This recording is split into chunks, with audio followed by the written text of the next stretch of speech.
So we're adjusting the track tension. So I made this little cheater here. So this is the maximum.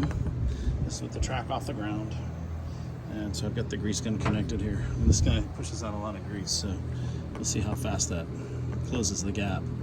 Now this would be closer to the minimum, okay? And this is the maximum. So I need to be somewhere between these two dimensions. So I'm just gonna put this here. I'll just give this one pump. Go ahead and back this camera out a little. There we go. You can see. Here we go. Okay. It's closer. Do a little more. There you go. That's fitting pretty good right there.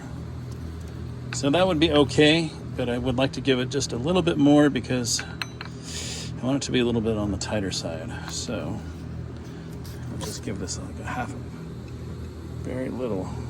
That should be good. So now we're looking good.